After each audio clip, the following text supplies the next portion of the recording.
The desert sun beat down on Grace Emerson's back with such ferocity that she could feel her skin blistering through the layers of her dress. But she kept walking because stopping meant dying, and she had not survived 22 years on this earth to let the Wyoming territory claim her now. The wagon train had left her 3 days ago when her father's axle snapped clean through on a rocky stretch of trail, and by the time they had realized the Emerson wagon was not keeping pace, the wagon master had made his decision with cold practicality that still echoed in her ears.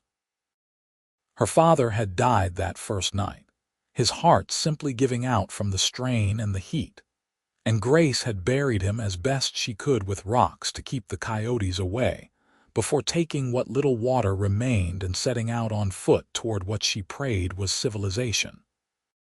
The canteen had run dry yesterday morning, and her lips were cracked and bleeding, her tongue swollen in her mouth like a piece of dried leather. Every step sent jolts of pain through her blistered feet. The practical boots that had seemed so sturdy in Missouri, now feeling like instruments of torture. The landscape stretched endlessly in all directions, a sea of brown grass and scattered sage, with distant mountains shimmering in the heat like a cruel mirage. Grace had long since stopped crying, not because the grief had lessened, but because her body had no moisture left to spare for tears. She crested another low rise, her vision swimming with black spots, and that was when she saw it. A thin column of smoke rising straight up into the cloudless sky, perhaps 2 miles distant.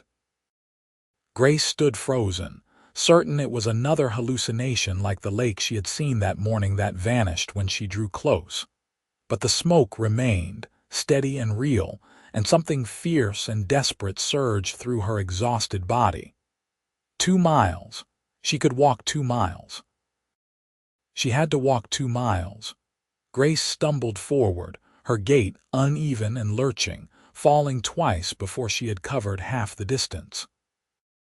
The second time she fell, she lay there for a long moment, her cheek pressed against the warm earth, wondering if it would be easier to simply close her eyes and let the darkness take her.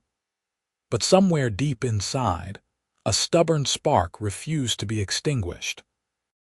Her mother had been stubborn too, working the farm alongside her father until consumption took her when Grace was 16. That stubbornness was in Grace's blood, and it pushed her back to her feet. The smoke grew closer, and eventually she could make out its source.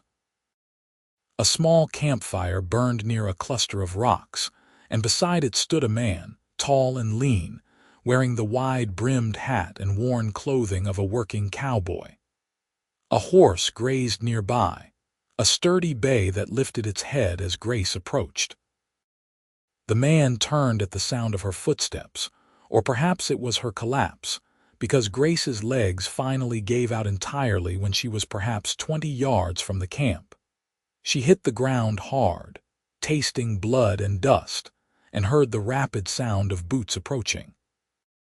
Strong hands rolled her onto her back, and Grace found herself looking up into a face that seemed carved from sun-darkened leather, with eyes the color of summer grass and a jaw covered in several days' worth of dark stubble. He looked to be perhaps 25 or 26, and the concern in those green eyes was the most beautiful thing Grace had seen in 3 days. "Lord Almighty," the man breathed, and his voice was rough but gentle. "Where did you come from?" Grace tried to speak, but her throat produced only a dry croak. The cowboy seemed to understand immediately. He slipped one arm under her shoulders, supporting her weight with surprising ease, and held a canteen to her lips with his other hand. "Slow," he instructed. "Just sips. Too much at once will make you sick." The water was warm and tasted faintly of metal, but it was the most glorious thing Grace had ever experienced.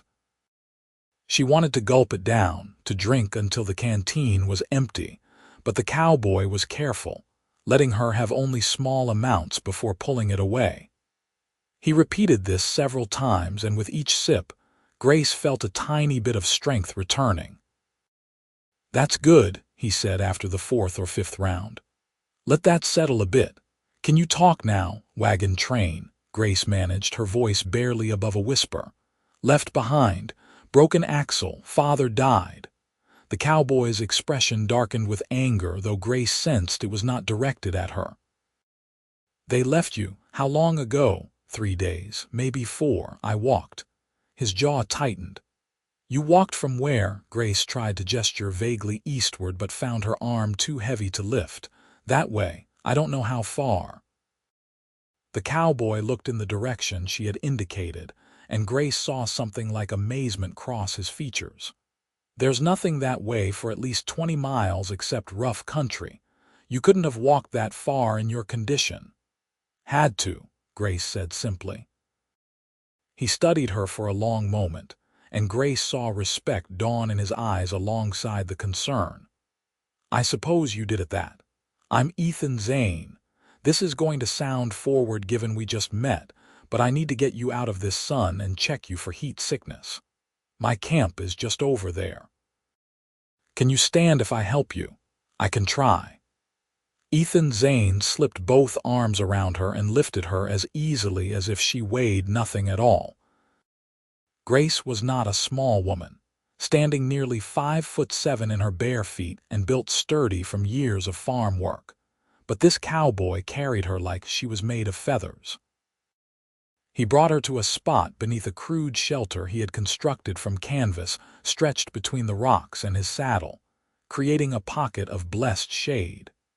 He laid her down gently on a blanket that smelled of horse and leather and wood smoke. "I'm going to look you over for injuries," Ethan said, his tone professional. "Nothing improper, but I need to see if you're hurt anywhere." "Is that all right?" Grace nodded, too exhausted to care much about propriety. Ethan checked her head first, his fingers gentle as they probed her scalp, then examined her arms and hands. When he carefully removed her boots, Grace heard him draw in a sharp breath. "Your feet are in bad shape," he said quietly. "Blisters on top of blisters, and some of them are infected. This is going to hurt, but I need to clean them." He was right. It did hurt. Grace bit down on her lip hard enough to draw fresh blood as Ethan carefully washed her feet with water from his canteen, then applied some kind of salve that burned like fire before the pain faded to a dull throb. He wrapped them in strips of clean cloth torn from what looked like a spare shirt. "The salve is something I learned from a Shoshone medicine woman," Ethan explained as he worked. "Burns like hellfire going on, but it will help with the infection. You'll need to stay off your feet for at least a few days, maybe longer." "I don't have a few days," Grace protested weakly.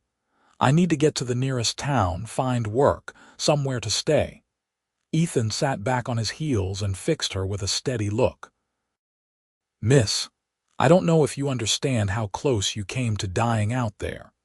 Another few hours in that sun without water and you would not have made it. Your body needs time to recover. Pushing yourself now would be foolish, and you don't strike me as a foolish woman." Grace wanted to argue, but her body betrayed her by choosing that moment to shiver violently despite the heat. Ethan immediately grabbed another blanket from his pack and draped it over her. "You've got the chills," he said, concern sharpening his voice. "That's a sign of heat sickness. Just rest now. We'll figure out the rest later." Grace wanted to keep protesting, to maintain her independence and dignity, but exhaustion crashed over her like a wave. Her eyes drifted closed despite her best efforts to keep them open, and she heard Ethan moving around the camp, the soft crackle of the fire, the quiet sounds of him preparing something. The last thing she was aware of before sleep claimed her was the feeling of something cool and damp being pressed gently to her forehead. When Grace woke, the sun had moved considerably across the sky, and the heat had lost some of its brutal edge. She was still under the canvas shelter, still wrapped in blankets, and she felt marginally more human than she had before. The terrible dryness in her throat had eased, and her head no longer pounded quite so viciously. She turned her head and saw Ethan sitting nearby, using a small knife to whittle a piece of wood. "You're awake," he said, setting the wood aside immediately. "How do you feel?" "Like I was trampled by a team of oxen," Grace admitted, "but better than before." A smile tugged at the corner of Ethan's mouth. "I'd imagine so. You slept for about 4 hours. I've been giving you water while you dozed. Do you think you could manage some food, just broth to start? Anything heavier might make you sick." Grace realized she was ravenously hungry. "Yes, please." Ethan ladled some broth from a pot hanging over the fire into a tin cup and brought it to her. Grace tried to sit up, but her arms shook with the effort. Without comment, Ethan slipped his arm behind her shoulders again, supporting her while she drank. The broth was simple, just salt and what tasted like dried meat, but it was warm and nourishing and exactly what her body needed. "Not too fast," Ethan cautioned when she tried to gulp it. "Small sips, just like the water. Your stomach needs to remember what food is." Grace forced herself to slow down, taking small swallows and letting each one settle before taking the next. When the cup was empty, Ethan lowered her carefully back down. "Thank you," Grace said, and was embarrassed to find tears pricking at her eyes. "You saved my life." Ethan shook his head. "You saved your own life by having the strength to keep walking. I just happened to be in the right place. Though I have to ask, what are you planning to do now? Do you have family somewhere, people expecting you?" The question brought the grief surging back. "No, my mother died 6 years ago. My father was all I had left, and we were heading to Oregon to start fresh. He had a claim waiting there, land promised by the government. But now—" She trailed off, not needing to finish the sentence. "I'm sorry for your loss," Ethan said, and the simple sincerity in his voice made Grace's tears spill over. "That's a hard thing, losing your last parent. I lost mine when I was 19, so I know something of what you're feeling." Grace wiped at her eyes with the back of her hand. "What do you do out here? You don't seem like a drifter." "I'm a ranch hand, or I was until about 2 weeks ago. Worked for the Double Bar near Deadwood, South Dakota. The owner sold the spread to a mining company, so most of us got let go. I've been working my way south, looking for another position. There are ranches scattered throughout this territory, and I've got enough experience that someone will hire me eventually." "Deadwood," Grace repeated. "That's a rough town from what I've heard." Ethan's expression grew wry. "It can be. Gold brings out the worst in some folks. But there are decent people there too, trying to make honest livings. It's not all gunfights and gambling halls, though there's certainly plenty of both." Grace was quiet for a moment, turning something over in her mind. "How far are we from the nearest town?" "Depends on which way we head. There's a small settlement called Pine Ridge about 15 miles northwest of here. Not much to it, maybe 20 buildings and a trading post, but they've got a doctor and a general store. That's where I was heading when I made camp. Figured I'd rest my horse and start fresh in the morning." "Could I make it there?" Grace asked. "On foot, I mean, if my feet heal." Ethan frowned. "Eventually, yes, but it would take you the better part of 2 days at least, maybe more given your condition. And that's assuming you don't run into trouble. There are still bands of Sioux in this area, and while most of them are peaceful, there are some young warriors who might see a lone woman as an easy target. Plus there are the usual dangers: rattlesnakes, mountain lions, falling in a gully. It wouldn't be safe." "I don't have many options," Grace said quietly. "I can't stay out here forever, and I won't impose on your hospitality more than necessary. You have your own path to follow." Ethan was silent for a long moment, his green eyes studying her face. "I have a proposition for you if you're willing to hear it." Grace felt a flutter of nervousness in her stomach. "What kind of proposition?" "Nothing improper," Ethan said quickly, apparently reading her concern. "You need to get to civilization, and I'm heading that way anyway. You can ride my horse, and I'll walk alongside. It will take us a full day to reach Pine Ridge, maybe a day and a half at an easy pace to keep from wearing you out further. Once we get there, I'll see you settled somewhere safe, help you figure out your next steps. After that, our paths can part ways if that's what you want." "Why would you do that?" Grace asked. "You don't know me. I could be anyone." "You could be," Ethan agreed, "but you're not. You're a woman who lost her father and got abandoned by people who should have protected you, and you walked through hell itself rather than give up. That tells me what kind of person you are. Besides, my mother raised me better than to leave someone in need when I can help." Grace felt something warm unfurl in her chest, a feeling she could not quite name. "I don't have money to pay you. I don't have anything at all except the clothes on my back. I'm not asking for payment. I'm offering common human decency. Will you accept?" Grace looked at this stranger who had already shown her more kindness than the wagon train that had left her to die, and made her decision. "Yes, thank you. Good. We'll leave at first light tomorrow. That will give you another night to rest and recover, and it will be cooler for traveling in the morning. For now, you should try to eat a little more and drink as much water as you can keep down. Your body has a lot of healing to do." Over the course of the evening, Ethan proved to be a man of quiet competence and unexpected thoughtfulness. He prepared more broth for Grace, gradually adding small pieces of softened jerky as her stomach adjusted. He checked her feet again, applying more of the sharp-smelling salve and changing the bandages. He gave her his bedroll and slept on the bare ground himself, ignoring her protests that she could not take his comfort. As the sun set and the temperature dropped, they talked.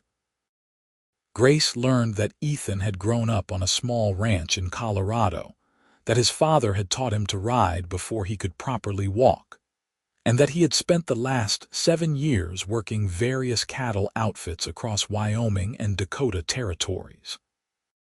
He spoke little of his parents' deaths, only saying that a fever had taken them both within days of each other, leaving him alone in the world.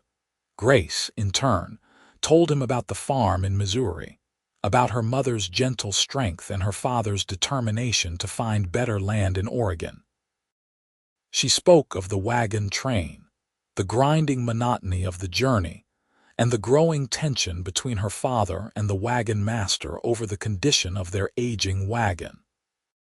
When the axle broke, the wagon master had given them 2 hours to fix it, but the damage was beyond repair without a blacksmith's help. By the time those 2 hours were up, the wagon master had made his decision. Some of the other families protested, Grace said, staring into the fire. There was a woman named Mrs. Hendricks who argued that they should wait, that they could spare a day. But the wagon master said we were already behind schedule, that winter would catch us in the mountains if we delayed. He said my father could catch up on foot if he recovered, that there would be other wagon trains coming through. But we both knew that was a lie. There wouldn't be another train for weeks, maybe months. "What was his name?" Ethan asked, his voice tight with controlled anger. "The wagon master." "Calloway, Samuel Calloway." "I'll remember that name," Ethan said. "If I ever cross paths with him, he and I will have words." The protective edge in his voice surprised Grace and warmed her in equal measure. They fell silent after that, both lost in their own thoughts, until Grace's exhaustion pulled her into sleep once more. She woke several times during the night, disoriented and frightened, but each time she found Ethan keeping watch by the fire, and his presence was enough to let her slip back into rest. In the morning, she woke to the smell of coffee and found Ethan already breaking camp. "Morning," he said when he noticed her stirring. "How are you feeling?" Grace took mental inventory of her body. Her head was clearer, the crushing exhaustion had lifted somewhat, and while her feet still throbbed, the pain was more manageable. Better, much better. Good. I've got coffee and some hardtack softened in water. It's not fancy, but it will give you energy for the ride. Think you can manage getting up? With Ethan's help, Grace stood for the first time since her collapse.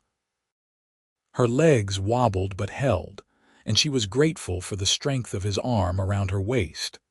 He helped her take a few careful steps, letting her find her balance, before guiding her to sit on a flat rock near the fire.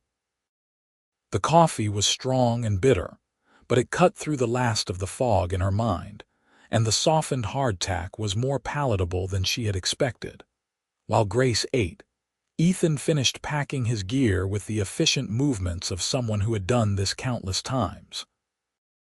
His possessions were few: a bedroll, a spare shirt, some cooking implements, a bag of feed for his horse, and a rifle that he handled with casual familiarity.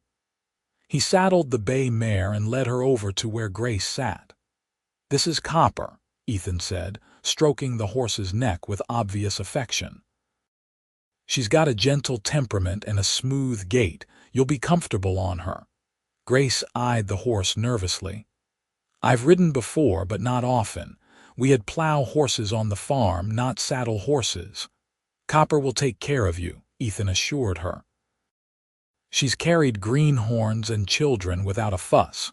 Just hold the saddle horn and trust her to know where to put her feet." Getting Grace into the saddle proved to be a challenge. Her injured feet could not take the pressure needed to use the stirrups, so Ethan had to lift her bodily onto the horse's back, positioning her sideways across the saddle like a child. It was not the most dignified position, but it kept weight off her feet and allowed her to maintain her balance. "Comfortable as you can be?" Ethan asked, looking up at her with those steady green eyes. "As comfortable as possible under the circumstances," Grace replied, gripping the saddle horn tightly. Ethan picked up Copper's reins and began walking, leading the horse at an easy pace across the grassland. The sun was just clearing the horizon, painting the sky in shades of gold and pink, and the air still held a hint of nighttime coolness. Grace found herself swaying gently with Copper's movement, and despite her nervousness, the horse's calm steadiness was reassuring. They walked in silence for a while, Ethan setting a pace that was quick enough to cover ground but not so fast as to tire him out. Grace watched him from her perch, noting the easy way he moved, the unconscious grace of someone completely at home in his body and his surroundings. His hat was pulled low against the rising sun, and she could see the strong line of his jaw, the breadth of his shoulders beneath his worn shirt. "Tell me about Pine Ridge," Grace said eventually, needing to break the silence. "What's it like?" Ethan glanced back at her. "Small, like I said. Founded about 5 years ago by a trader named Edmund Pine, hence the name. He set up a post to serve the ranches in the area, and gradually other folks settled there. There's a blacksmith, a doctor, a woman who runs a boarding house, and a few other businesses. No church yet, though there's a circuit preacher who comes through once a month.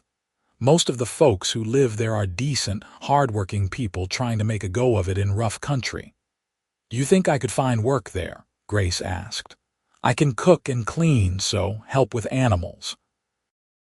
I'm strong, or I was before all this. I'll get strong again." "I don't doubt it," Ethan said. "Mrs. Palmer, who runs the boarding house, might need help. She's getting on in years, and her husband died last winter. Last I heard, she was having trouble managing everything on her own. There might be other opportunities, too. Pine Ridge is growing, and growing towns always need willing hands." The morning stretched on, the sun climbing higher and the temperature rising steadily. Ethan called a halt around midday, finding a spot near a small creek where Copper could drink, and they could rest in the shade of some cottonwood trees. He helped Grace down from the horse, supporting her weight as her feet touched the ground and she hissed in pain. "Let me check those bandages," Ethan said, guiding her to sit on a fallen log. He unwrapped her feet carefully, and Grace was relieved to see that while they still looked terrible, they were not worse. The salve had done its work, and the infection seemed to be responding. Ethan cleaned them again with water from the creek, applied more salve, and wrapped them in fresh cloth. "You're healing," he said with satisfaction. "Another few days and you should be able to walk short distances without too much trouble, maybe a week before you're back to normal." "I don't know how to thank you," Grace said quietly. "You've done so much for me already." Ethan looked up from where he was tying off the bandage, and their eyes met. For a moment, something passed between them, a connection that Grace could not quite define but felt all the way to her bones. Then Ethan looked away, his expression unreadable.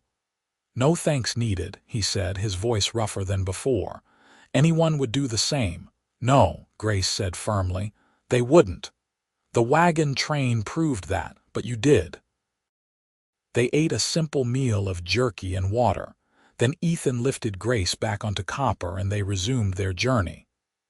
The afternoon was hot and still, and Grace found herself dozing in the saddle, lulled by the gentle rocking motion and the rhythmic sound of Copper's hooves. She was vaguely aware of Ethan adjusting his grip on the reins occasionally to steady her, his hand warm and solid against her leg. When she woke fully, the sun was lower in the sky, and the landscape had changed. They were moving through a region of low hills covered in scrub pine, and the air smelled different, cleaner somehow. Ethan noticed her stirring and looked back with a slight smile. "Welcome back. You've been asleep for a couple of hours." "I'm sorry," Grace said, embarrassed. "I didn't mean to be such poor company. You're injured and recovering. Sleep is the best thing for you. Besides, I don't mind the quiet. Gives a man time to think." "What do you think about?" Grace asked, curious. Ethan was silent for a moment, as if considering how to answer. "Lots of things. Where I'm going, what I'll do when I get there. The past, mostly, if I'm being honest. Things I can't change but can't quite let go of either. Like your parents? Yeah, and other things. Mistakes I've made, roads I didn't take. The usual burdens a man carries." Grace wanted to ask more, to understand this quiet cowboy who had saved her life, but something in his tone suggested he had said all he wanted to on the subject. They fell back into companionable silence, and Grace watched the landscape roll by, so different from the flat farmland of Missouri. As evening approached, Ethan called another halt. "We'll camp here tonight and push on to Pine Ridge in the morning. We've made good time, but I don't want to arrive after dark. Better to get a fresh start when we can see where we're going." He helped Grace down from Copper and settled her on his bedroll while he set about making camp. Grace watched him work, marveling at his efficiency. Within minutes, he had a fire going and was preparing food. He seemed completely self-sufficient, needing nothing and no one, and Grace felt a pang of something that might have been envy. "You're very capable," she observed as he handed her a plate of beans and bacon. "You must have been doing this for a long time." "Since I was a boy," Ethan agreed, settling down across the fire from her. "My father believed in teaching practical skills early. I could ride, rope, and make camp before I was 10. He said a man who couldn't take care of himself was a burden to everyone around him. That's a hard philosophy. It's a hard world, but he wasn't cruel about it. He just wanted to make sure I could survive no matter what happened. Turns out he was right to teach me that way." They ate in comfortable silence, and afterward, Ethan checked Grace's feet again before insisting she get some rest. Grace lay on the bedroll, staring up at the stars that were beginning to emerge in the darkening sky. The Milky Way spread across the heavens like a river of light, so bright out here away from any town that it seemed close enough to touch. "Ethan," Grace said quietly. "Yeah." What will you do after Pine Ridge? Where will you go? There was a long pause before he answered. I'm not sure yet.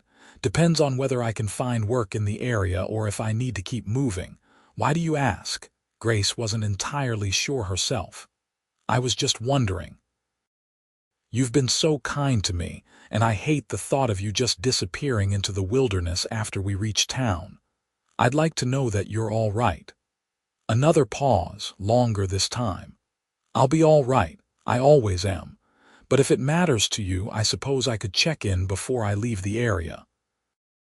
Let you know where I end up. I'd like that, Grace said, and realized she meant it more than she could express. She fell asleep to the sound of Ethan humming something low and tuneless, a sound that somehow made the vast wilderness feel less lonely. Morning brought a sense of anticipation. Ethan woke Grace before dawn, and they were on the trail as soon as there was enough light to see by. The landscape continued to change, becoming more rugged and beautiful, with rocky outcroppings and stands of pine becoming more frequent. Around mid-morning they crested a rise, and Ethan pointed to a cluster of buildings in the valley below. Pine Ridge, he announced. We'll be there within the hour. True to his word, they reached the outskirts of the settlement just as the sun reached its zenith. Pine Ridge was indeed small, just a single main street with buildings scattered on either side and a few houses spread out beyond. But to Grace, who had been certain she would die alone in the wilderness, it looked like paradise. Ethan led Copper down the main street, and Grace was aware of curious eyes following their progress. A woman alone with a cowboy, riding his horse sideways like an invalid, was clearly noteworthy. Ethan seemed oblivious to the attention, or perhaps just accustomed to it, and continued until he reached a two-story building with a sign that read, Palmer's Boarding House. He tied Copper to the hitching post and helped Grace down carefully, supporting her weight when her feet touched the ground. The door to the boarding house opened, and a woman emerged who Grace guessed was somewhere in her 60s, with iron-gray hair pulled back in a severe bun and sharp blue eyes that took in the scene immediately. Ethan Zane, the woman said, her voice gruff but not unfriendly. I heard you'd been let go from the double bar. What brings you back to Pine Ridge, and who's this? Good to see you too, Mrs. Palmer, Ethan said with a slight smile. This is Miss Grace Emerson. She was abandoned by her wagon train east of here and nearly died from exposure. I found her 3 days ago and brought her here. She needs a place to stay and medical attention, and possibly employment if you've got work available. Mrs. Palmer's stern expression softened immediately. She stepped forward and took Grace's chin in her hand, tilting her face up to examine her with a critical eye. Abandoned, you say? That's a shameful thing. You look half dead, girl. Come inside and let me take a proper look at you. Her feet are in bad shape, Ethan added. Infected blisters. I've been treating them with Shoshone salve, but she needs rest and proper care. I can handle it from here, Mrs. Palmer said, but her tone was less dismissive than the words suggested. You did good bringing her, Ethan. Real good. Come inside, the both of you. The interior of the boarding house was clean and surprisingly comfortable, with simple but well-maintained furniture and lace curtains on the windows. Mrs. Palmer led them to a small sitting room and insisted Grace settle into a padded chair, the most comfortable thing she had sat on in months. Let me see these feet, Mrs. Palmer said, kneeling down with a grunt of effort. She unwrapped the bandages Ethan had applied and examined Grace's feet with the same critical eye she had used on her face. Not as bad as I feared, thanks to Ethan's doctoring. That Shoshone salve works wonders. Still, you'll need to stay off them for a good while yet. You'll need a room, food, and nursing. Can you pay? Grace felt her heart sink. No, madam, I have nothing. My father and I lost everything when the wagon train left us, but I can work to pay you back once I'm healed. I'm a hard worker, I promise. I can cook and clean and help with whatever you need." Mrs. Palmer studied her for a long moment, then nodded decisively. "I believe you, and as it happens, I do need help. My husband passed last winter, and this place is too much for one woman to manage alone. You can stay here free of charge while you heal, and once you're on your feet, we'll discuss terms for regular employment. Does that suit you?" Grace felt tears welling up again. "Yes, madam, thank you. I promise I'll work hard." "I'm sure you will. Now, let's get you upstairs and into a proper bed. Ethan, help me get her up the stairs, then you can be on your way." Something cold settled in Grace's stomach at those words, "on your way." Of course, Ethan would be leaving. He had his own life to live, his own path to follow. She had no claim on him, no right to ask him to stay. But the thought of him leaving, of never seeing him again, hurt more than she wanted to admit. Ethan and Mrs. Palmer got Grace up the narrow staircase to a small but clean room on the second floor. The bed had a real mattress and quilts, and Grace nearly wept at the sight of it.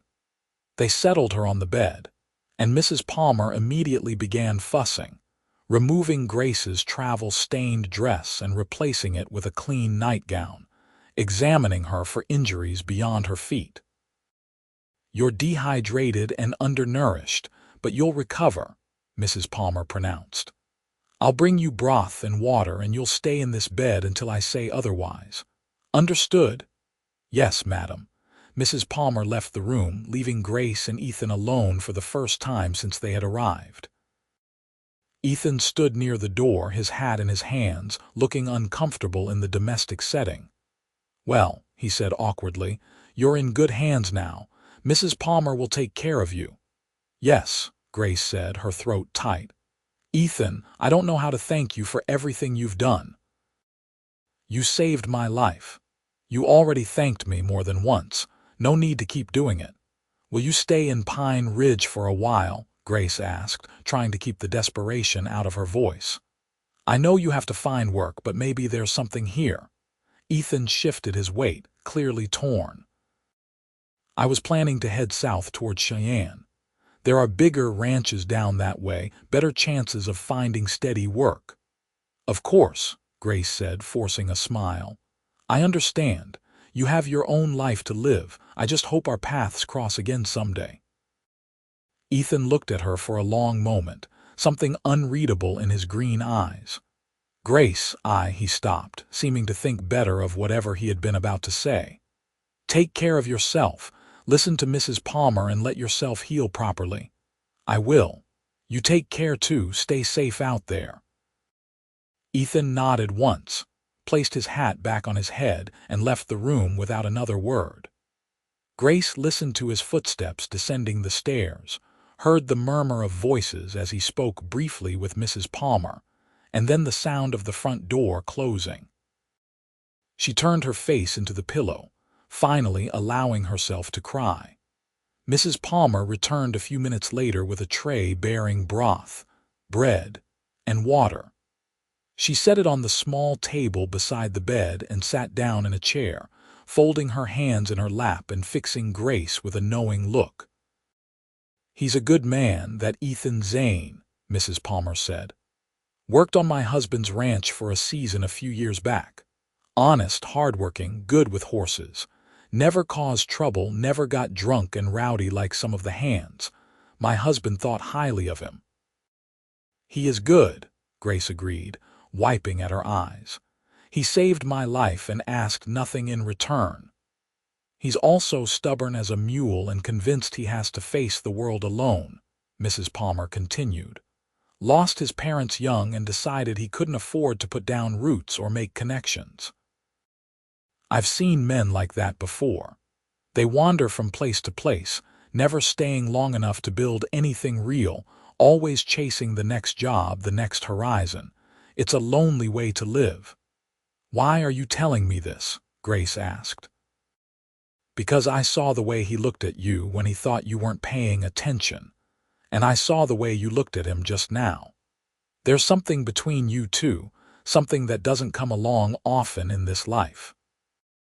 Would be a shame to let it slip away because you're both too cautious or too proud to acknowledge it. Grace shook her head. I only met him 3 days ago. You can't fall in love with someone in 3 days. Can't you? Mrs. Palmer raised an eyebrow. My husband proposed to me 2 days after we met. We had 43 years together before the fever took him. Sometimes you just know. Even if you're right, it doesn't matter. He's leaving. He has his own path to follow, and I can't ask him to change that for a woman he barely knows. Maybe not, Mrs. Palmer said, rising to her feet. But if he's half as smart as I think he is, he might just figure out on his own that some things are worth staying for. Now eat your food and get some rest. Tomorrow we'll get the doctor to look at you properly. Grace ate obediently, though the food tasted like ash in her mouth, and drifted into an uneasy sleep filled with dreams of green eyes and empty horizons. The next few days passed in a blur of rest and recovery. True to her word, Mrs. Palmer brought the doctor, a grizzled man named Hartley, who confirmed that Grace's feet were healing well, and that she would make a full recovery given time and continued care.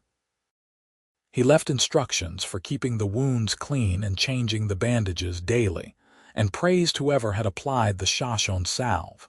Grace spent most of her time in bed, sleeping more than she had in months and eating regular meals that gradually put weight back on her frame. Mrs. Palmer proved to be stern but kind, fussing over Grace like a mother hen while simultaneously maintaining that she was simply being practical. Grace learned that Mrs. Palmer's husband had died from pneumonia the previous winter, leaving her alone to run the boarding house. She had 3 other boarders currently: an elderly man who worked at the general store, a young couple who had recently arrived hoping to homestead nearby, and a traveling salesman who came through once a month. On the 4th day, Grace was allowed to sit up in a chair by the window, and she spent the afternoon watching the activity on the street below. Pine Ridge was small, but it had a steady rhythm of life that she found comforting. She saw the blacksmith working in his shop, a woman hanging laundry behind one of the houses, children playing in the dust. It was peaceful in a way that the Wagon train had never been, with its constant tension and fear of Indian attacks or mechanical failures.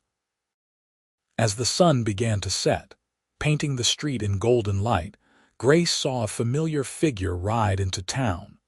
Her heart jumped into her throat. Ethan Zane sat astride Copper, riding slowly down the main street as if he had all the time in the world. Grace pressed her face close to the window, hardly daring to breathe, and watched as he dismounted in front of the boarding house.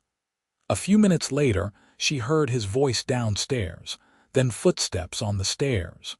There was a knock on her door. "Come in," Grace called, trying to sound casual despite the way her pulse was racing. The door opened and Ethan stepped inside, hat in hand, looking somehow both confident and uncertain at the same time. "Mrs. Palmer said you were well enough for visitors. Hope I'm not intruding." "No," Grace said quickly. "Not at all. I'm glad to see you. I thought you had left for Cheyenne." Ethan moved further into the room but remained standing as if ready to flee at any moment. "I got about 20 miles south and then turned around. Couldn't seem to make myself keep going." "Why not?" He was quiet for a moment, turning his hat in his hands. "I kept thinking about what you said, about hoping our paths would cross again. And I realized that was the coward's way out, leaving it to chance. If I wanted to see you again, I should just stay and see you. So here I am." Grace felt warmth spreading through her chest. "I'm glad you came back. What will you do for work?" "I talked to a rancher named Caleb Morrison who has a spread about 10 miles west of here. He's looking for hands to help with the autumn roundup. It's not permanent, but it's steady work for at least the next few months. After that, well, we'll see." "That sounds good," Grace said, trying to keep her voice steady. "Will you be staying in town? Mrs. Palmer says she has a room available if I want it. Figured it might be nice to have a real bed for a change instead of sleeping on the ground." He paused, then added, "Also means I'd be around more, if that's something you'd want." Grace looked up at him, at the vulnerability in his eyes that he was trying hard to hide, and felt something shift inside her. Mrs. Palmer was right. Sometimes you just knew. "I'd want that very much." The smile that spread across Ethan's face was like sunrise, transforming his serious features into something open and warm. "Good. That's real good. How are your feet healing?" "Better every day. The doctor says I should be able to walk short distances by next week and be back to normal within a month." "I'm glad to hear it." Ethan moved to the chair beside her window and sat down, and they fell into easy conversation about his trip south, the rancher who had hired him, and Grace's recovery. It felt natural, comfortable, as if they had known each other far longer than they actually had. Over the following weeks, a pattern emerged. Ethan would ride out to the Morrison ranch before dawn and return in the evening, often arriving dusty and tired but always stopping by to see Grace before retiring to his room. They would talk for an hour or two, sometimes about serious things, more often about nothing in particular. Grace learned about his childhood in Colorado, about his love for horses and open spaces, about his dream of someday owning a small ranch of his own. Ethan learned about Grace's life in Missouri, her mother's garden that had been famous throughout the county, her father's quiet determination, and her own dreams of building something lasting. As Grace's feet healed and she began to move around more, she started helping Mrs.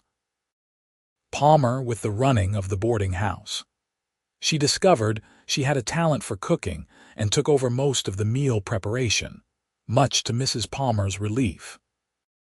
The other boarders welcomed her warmly, and Grace began to feel something she had not felt since leaving Missouri. She began to feel at home.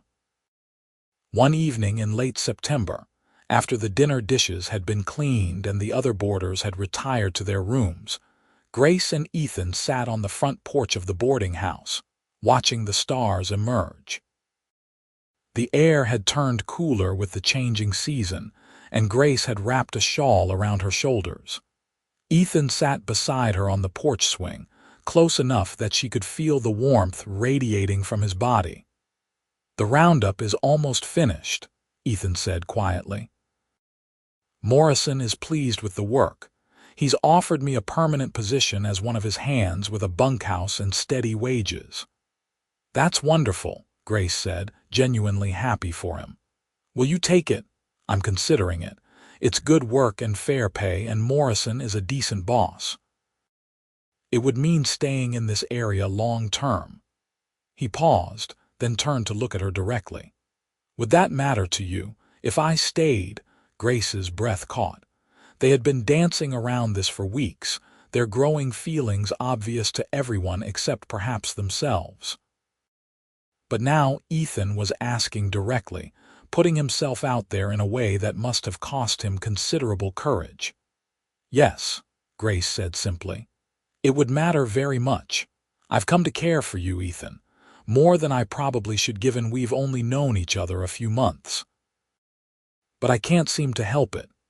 Ethan reached out and took her hand, his calloused palm warm against hers. "I've been telling myself I shouldn't feel this way, that it's too fast, too soon, that I don't know how to be what you need. But the truth is, I think about you from the moment I wake up until I fall asleep at night. You've gotten under my skin, Grace Emerson, and I don't want you out." Grace turned to face him fully, her heart pounding so hard she was certain he could hear it. "Then don't leave. Stay here. Stay with me."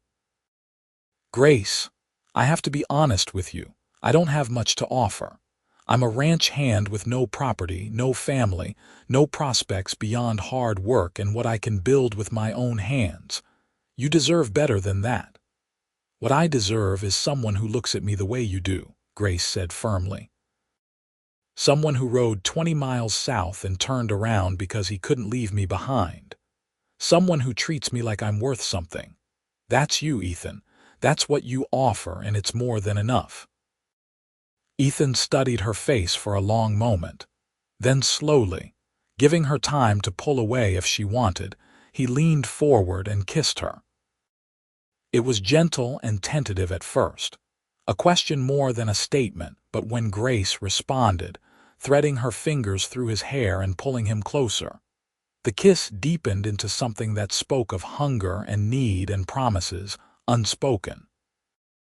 When they finally broke apart, both breathing hard, Ethan rested his forehead against hers.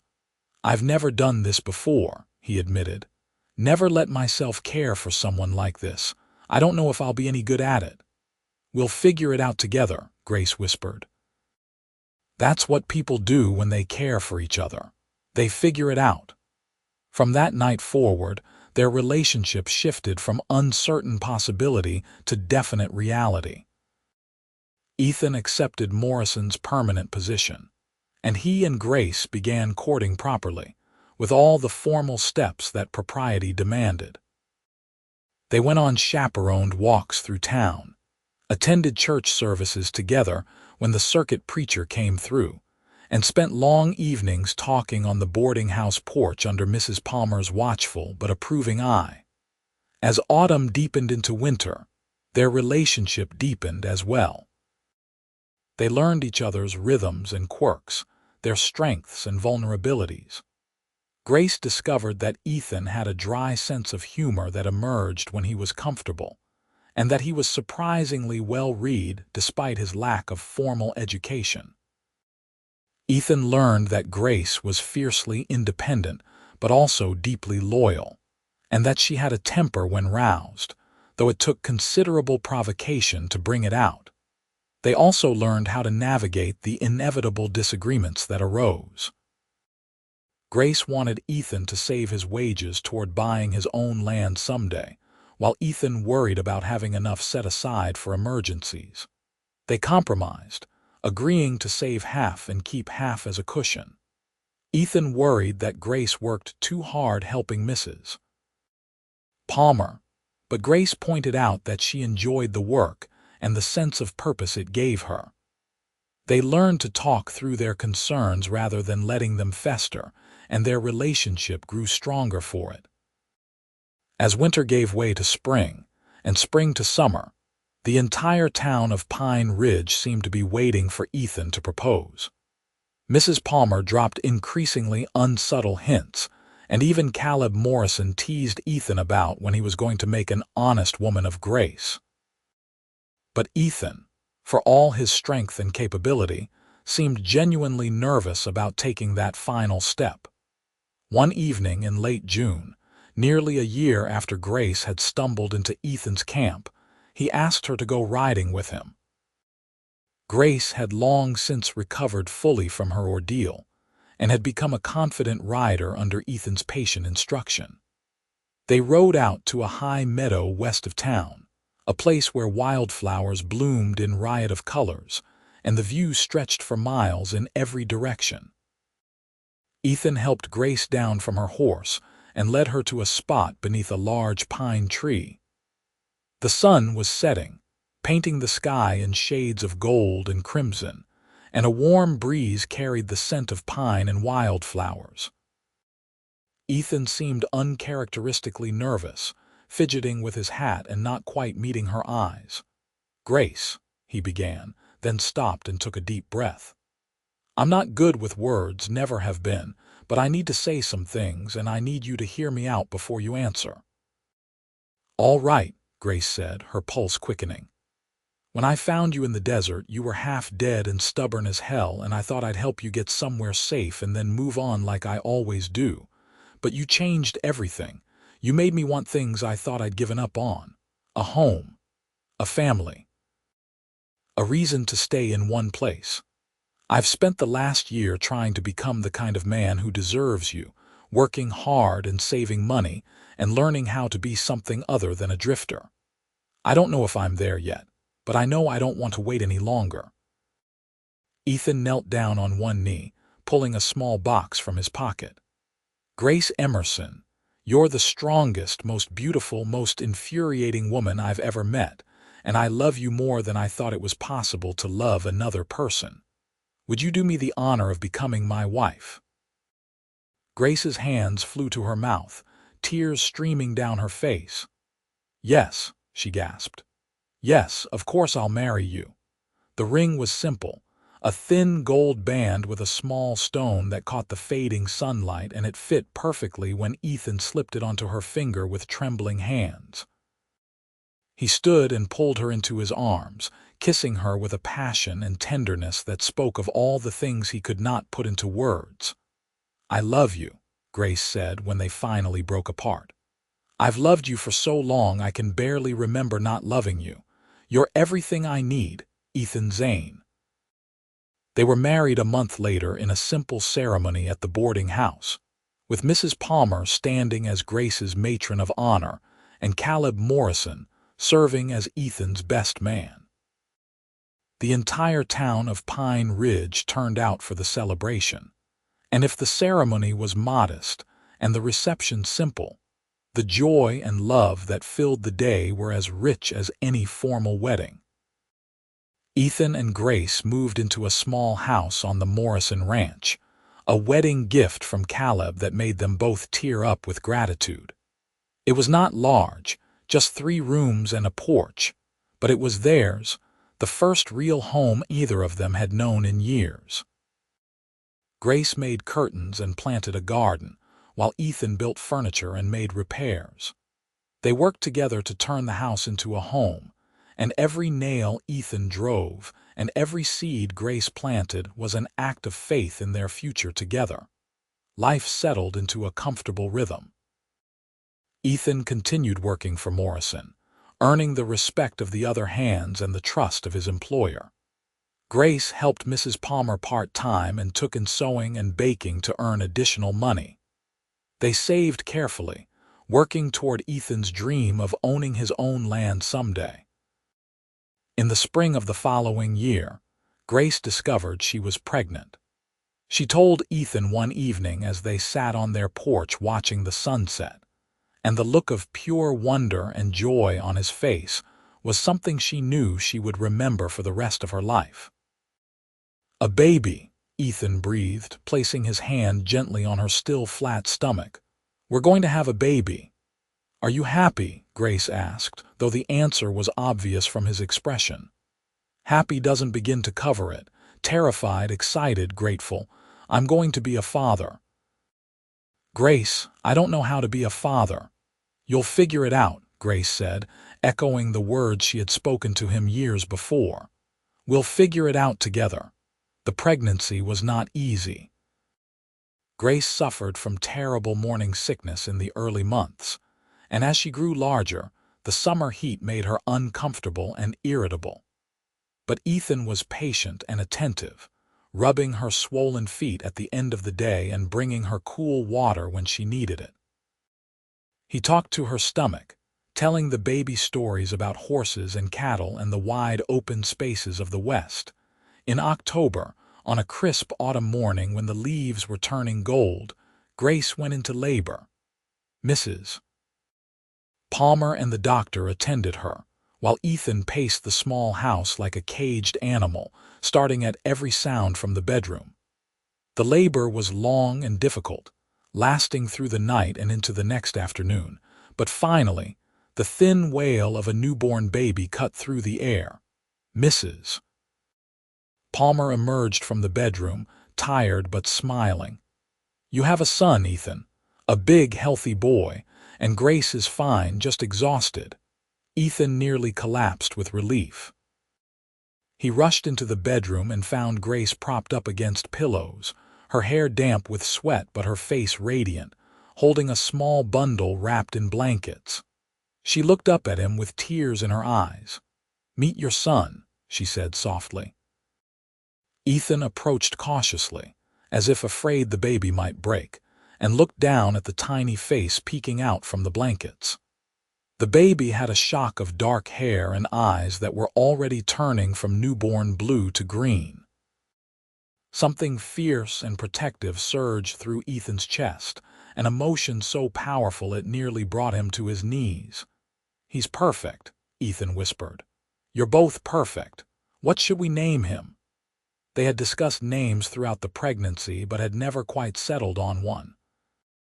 Now, looking at their son, Grace said, "What about James? James Zane. It was my father's middle name." "James," Ethan repeated, testing it out. "I like it. James Zane. Welcome to the world, son." Parenthood transformed them both in ways they had not anticipated. Ethan, who had spent his life avoiding attachments, became the most devoted father Grace could have imagined, getting up in the night to walk with the baby when he fussed and singing silly songs to make him smile. Grace discovered reserves of strength and patience she had not known she possessed, adapting to the constant demands of caring for an infant while somehow still managing to keep their home running. The years that followed were full and rich. James grew from infant to toddler to young boy, curious and energetic, with his father's green eyes and his mother's determination. When he was 3, Grace became pregnant again, this time with a daughter they named Sarah after Ethan's mother. 2 years after that, another son arrived whom they named Thomas. Through it all, Ethan and Grace's love deepened and matured. The passionate intensity of their early relationship mellowed into something steadier but no less powerful. They learned how to be partners in every sense of the word, supporting each other through the inevitable challenges that life brought. When a bad winter killed many of Morrison's cattle and wages had to be cut, they tightened their belts and got through it together. When Sarah fell seriously ill with fever at age 2, they took turns sitting up with her night after night until the fever broke. In 1882, 5 years after their marriage, Ethan's dream finally came true. A rancher named Sullivan, who owned property adjacent to Morrison's spread, decided to sell off a section of his land. It was not large, only 160 acres, but it had good water and decent grazing. Ethan and Grace had saved carefully over the years, and with a loan from Morrison and Mrs. Palmer, they were able to purchase the land. Building their own ranch was backbreaking work. Ethan continued working for Morrison while spending every spare moment on their own property, building fences and a barn and eventually a house larger than the one they were renting. Grace helped however she could, managing the children and preparing meals, and even helping with some of the lighter construction work. Their children grew up understanding that everything they had came from hard work and determination. By 1885, the Zane Ranch was a modest but thriving operation. They ran a small herd of cattle and were beginning to turn a profit. James, now 8 years old, was already helping with the animals, showing his father's natural way with horses. Sarah, at 5, was her mother's shadow in the kitchen and garden. Thomas, just 3, toddled around getting into everything and making them all laugh. One evening in late summer, Ethan and Grace sat on the porch of their ranch house, watching the sun set over land that was truly theirs. The children were asleep inside, and for a rare moment, they had peace and quiet. Ethan had his arm around Grace's shoulders, and she leaned against him, content in a way that once would have seemed impossible. "You ever think about that day I found you in the desert?" Ethan asked quietly. "How different things could have been." "Sometimes," Grace admitted. "If you hadn't made camp where you did, if I'd walked in a different direction, if any one of 100 things had been different, I would have died out there. Sometimes I think this whole life is a miracle we're not supposed to have."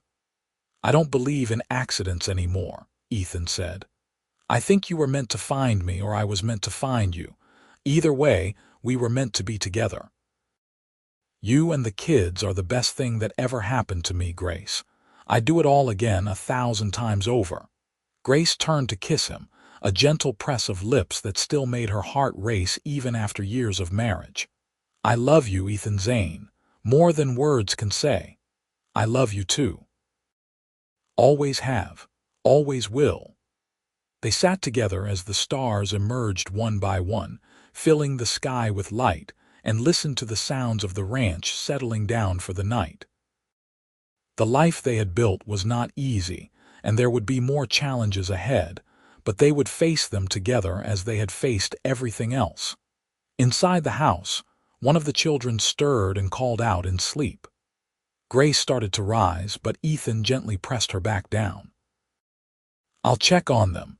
You stay here and enjoy the quiet." He went inside, and Grace heard him moving softly through the house, checking on each child and adjusting blankets. When he returned, he settled back beside her with a contented sigh. "All asleep," he reported. James kicked his blanket off. "Sarah's clutching that doll you made her, and Thomas is snoring like a tiny freight train." Grace laughed softly. "He gets that from you." "I don't snore." "You absolutely do." They bickered good-naturedly, the comfortable argument of a couple who knew each other completely, and eventually fell into companionable silence again. The night deepened around them, cool and peaceful, and Grace thought about the journey that had brought them to this moment. She had lost so much: her mother, her father, her home in Missouri, nearly her own life. But in losing everything, she had gained something beyond price. She had found love when she least expected it, had built a family from nothing, and had made a home in this wild, beautiful land. The scars from that terrible walk through the desert had long since healed, but she would carry the memory of it always, not as a trauma, but as a reminder of what she had survived and what she had found on the other side of her suffering. Years continued to pass, marked by the rhythms of ranch life and the growing of their children. James, serious and responsible beyond his years, became his father's right hand, learning everything Ethan could teach him about ranching and livestock. Sarah, bright and curious, developed a passion for learning that led Mrs. Palmer to tutor her in reading and mathematics. Thomas, the youngest, was the wild one, always climbing trees or trying to ride horses too big for him, giving his parents gray hairs but also keeping them laughing. In 1888, when Grace was 33 and Ethan 36, they had another child, a surprise pregnancy that resulted in twin girls they named Mary and Ruth. The twins brought new energy and chaos to the household, and Grace often joked that she had forgotten how exhausting infants were. But watching Ethan cradle his daughters, one in each arm, while singing the same lullabies he had sung to their older children, still made her heart swell with love. The ranch continued to grow slowly but steadily. They added more land when they could afford it, increased their herd, and gained a reputation for honest dealing and quality livestock. Ethan hired help during the busy seasons, and Grace took on a young woman from town as a mother's helper when the twins were born. The Zane family became well respected in Pine Ridge and the surrounding territory, known for their hard work and integrity.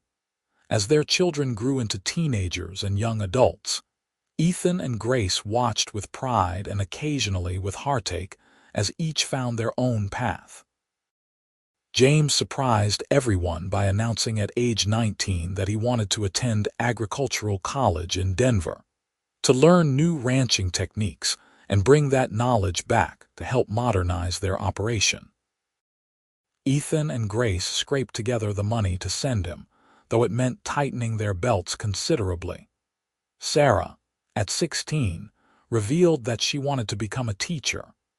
She had been helping Mrs. Palmer teach the younger children in Pine Ridge for 2 years already and had discovered a calling. She attended the teachers' college in Deadwood, returning home between terms, and eventually took over as the primary teacher in Pine Ridge when Mrs. Palmer finally retired.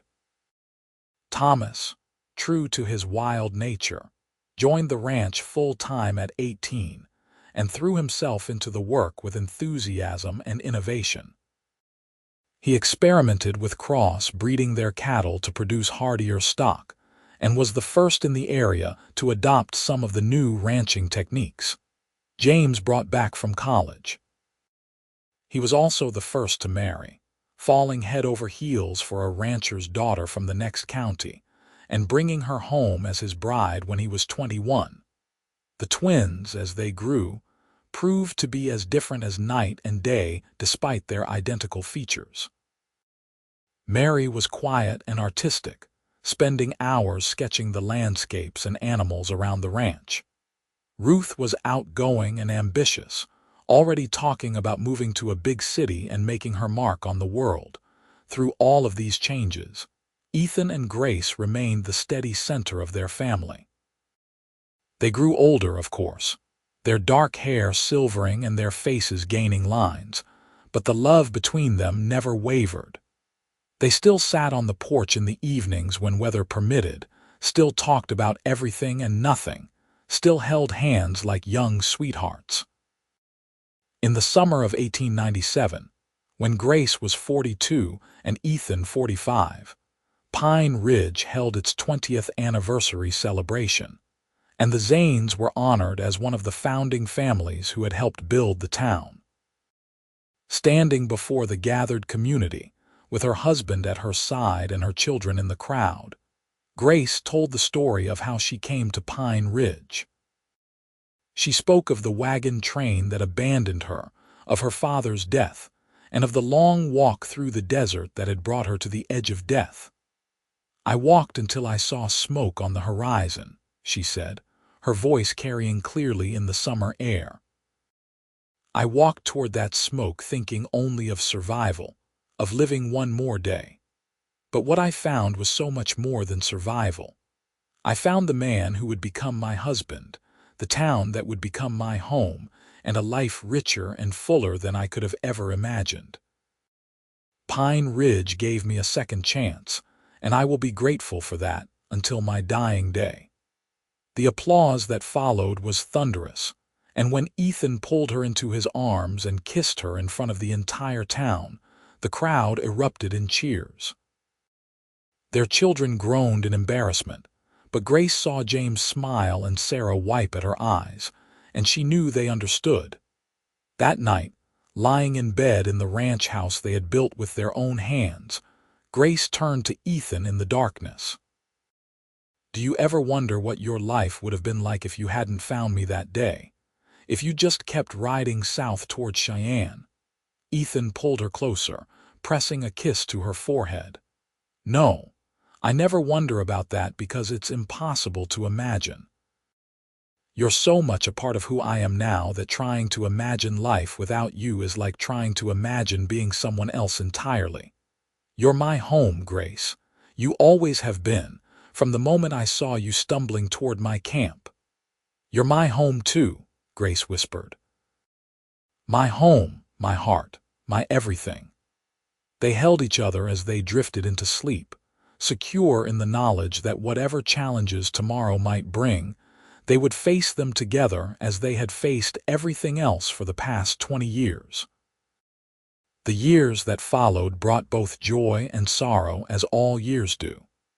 Mrs. Palmer passed away peacefully in her sleep at age 83, and the entire town mourned the loss of the woman who had been Pine Ridge's unofficial matriarch.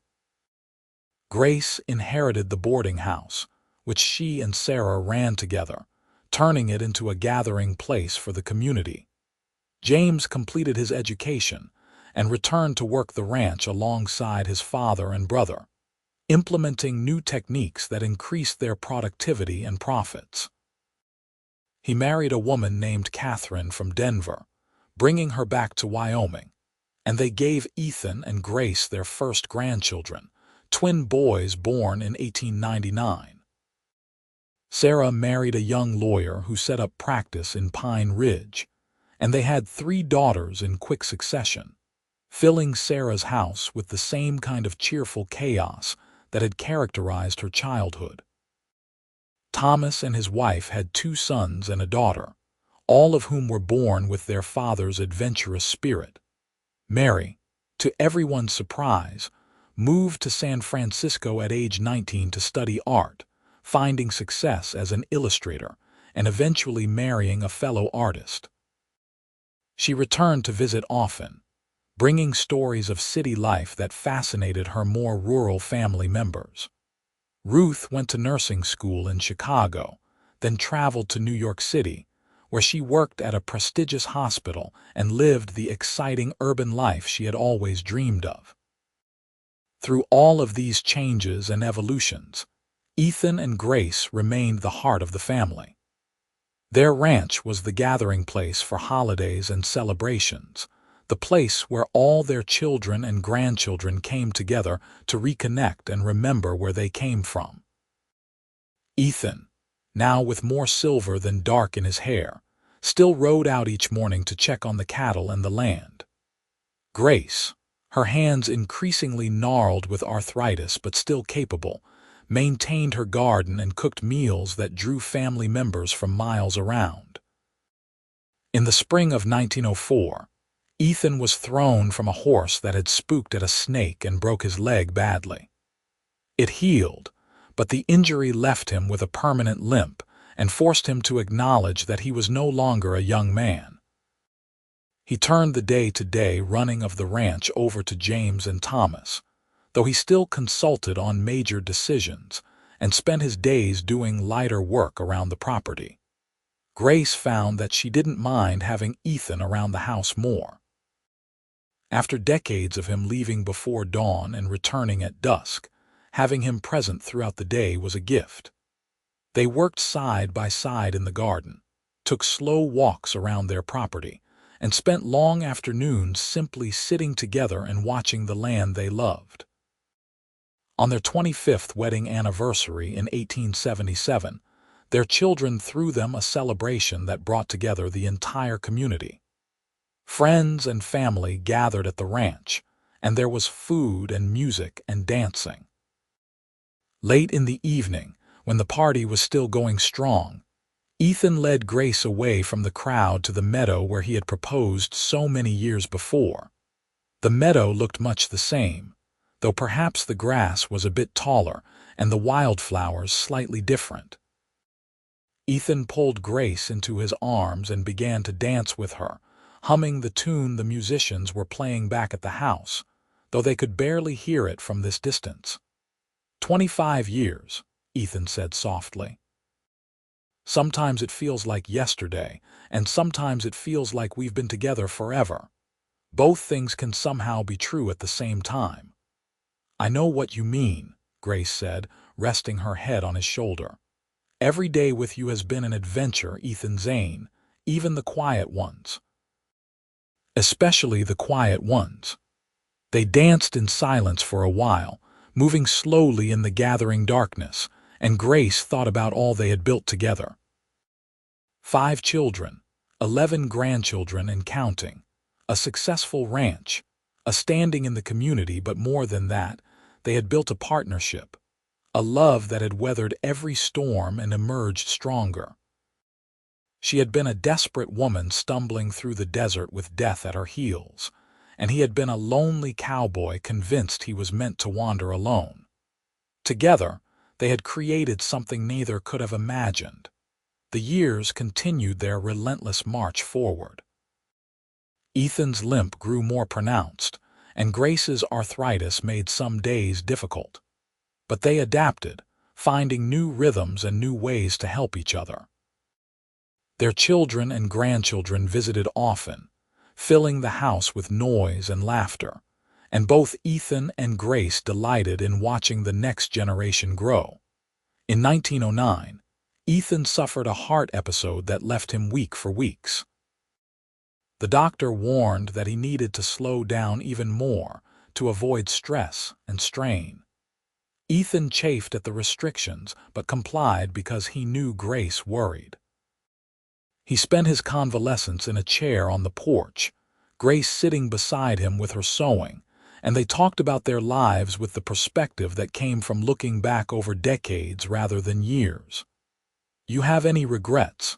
Grace asked one afternoon. Ethan thought about it seriously before answering. Small ones, maybe. I wish I'd told my parents I loved them more often before they died. I wish we'd had more money in those early years, though I know we did the best we could. But big regrets. Things I would change if I could. No.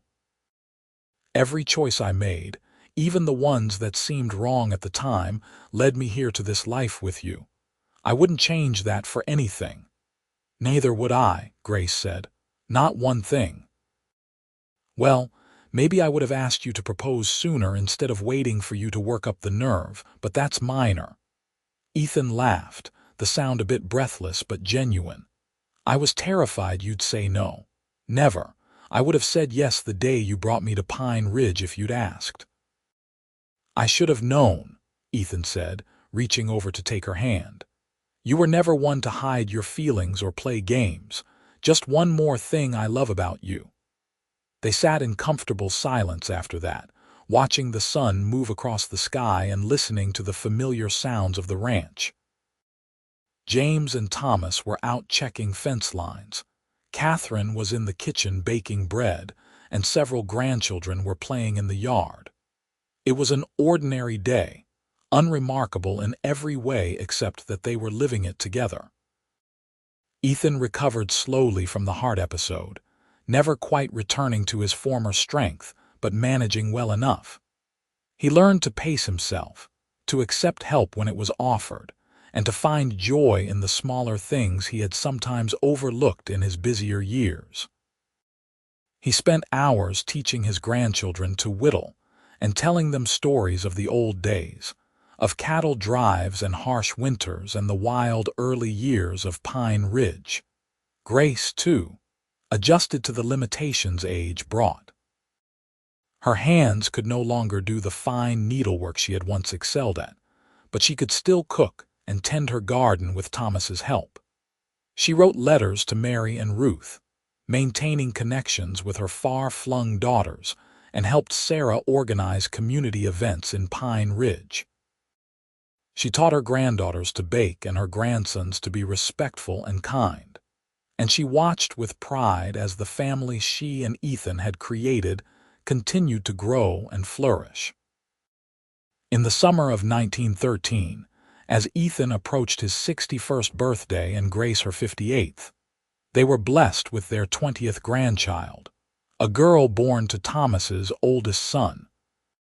The entire family gathered at the ranch for a celebration, and as Grace held the newest member of their family, she marveled at how this tiny infant was part of a chain that connected back to that desperate day in the desert more than 30 years before. "What are you thinking about?" Ethan asked, settling into the chair beside her. "About how all of this started," Grace said softly, not taking her eyes off the baby. "About how close I came to never experiencing any of this. If I had given up during that walk, if I had died in the desert, none of these people would exist.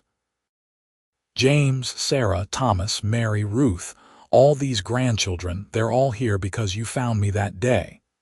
"We found each other," Ethan corrected gently. "And we chose to build this life together. Give yourself credit, Grace. You're the foundation all of this is built on." As the celebration continued around them, with children running and adults laughing and food covering every available surface, Grace leaned against Ethan's shoulder and felt completely at peace. This was what she had walked through the desert for, though she hadn't known it at the time. Not just survival, but a life worth surviving for. Love, family, community, a place to belong. It was everything she had ever wanted and more. The following years brought the inevitable losses that came with age. Friends passed away, leaving empty spaces in the community. Caleb Morrison, who had given them their start, died peacefully surrounded by family. Mrs. Palmer's boarding house, which Grace and Sarah had run for years, was eventually sold to a younger couple as the physical demands became too much. But there were joys, too. More grandchildren were born. James's oldest son took over most of the ranch operations, showing the same dedication and skill his father and grandfather had demonstrated. The ranch itself continued to thrive, now one of the most successful operations in the territory. The Zane name was respected throughout Wyoming, associated with honest dealing and quality livestock. In 1917, as Ethan's health began to decline more noticeably, he made sure all his affairs were in order. He updated his will, ensuring that the ranch would pass smoothly to his sons, and that Grace would be taken care of for the rest of her life. He had long conversations with each of his children, telling them stories of their mother's strength and courage, making sure they understood what an extraordinary woman she was. "Promise me something," Ethan said to Grace one evening as they sat on their porch, wrapped in blankets against the autumn chill. "When I'm gone, don't withdraw from life. Stay engaged with the family and the community. You've got years left in you yet, and I want you to live them fully." "Don't talk like that," Grace said, tears pricking at her eyes. "You're going to be around for years yet." "Maybe," Ethan said, though they both knew it was unlikely. "But if I'm not, promise me anyway. You've got too much to offer the world to shut yourself away in grief." "I promise," Grace whispered. "But you better believe I'm going to miss you every single day." "I'll miss you too, but I like to think I'll be waiting for you wherever we go next, and we'll have eternity to sit on a porch together and watch the stars." Ethan Zane passed away in his sleep on a cold February night in 1918, with Grace lying beside him holding his hand. He was 65 years old and had lived to see his children grown and successful, his grandchildren flourishing, and the ranch he had built from nothing prospering beyond his wildest dreams. But more than that, he had lived to love and be loved by an extraordinary woman for 40 years, and that, Grace knew, was what he would have considered his greatest achievement. The grief was profound, a physical ache that Grace carried with her every day. But she had promised Ethan she would continue to live fully, and she intended to keep that promise. She remained active in the community, helping Sarah with town events and spending time with her children and grandchildren. She worked in her garden when weather permitted, cooked for family gatherings, and shared stories about Ethan with anyone who would listen. In the evenings, she still sat on the porch of the ranch house, though now she sat alone. But she didn't feel entirely alone. She felt Ethan's presence in the land they had built together, in the family they had created, in every corner of the life they had shared. She would look up at the stars and remember that first night in the desert, how she had looked up at these same stars thinking she would die, only to wake up and find Ethan keeping watch over her. Grace lived for another 8 years, dying peacefully in 1926 at the age of 71. In her final days, surrounded by her children, grandchildren, and great-grandchildren, she spoke often of Ethan and how he had saved her life. But more than that, she spoke of how they had saved each other, two lost souls who had found their way home in each other's arms. At her funeral, held at the ranch with seemingly the entire county in attendance, James stood before the crowd and told the story his mother had told so many times. The story of the wagon train that left her behind, of the desperate walk through the desert, of the smoke rising on the horizon that had led her to their father. It was a story everyone had heard before, but no one tired of hearing it again. "Our mother used to say that the worst day of her life led to the best day of her life," James said, his voice breaking with emotion. "She lost everything in that desert, but she gained everything too. She found our father, she found her home, she found her purpose.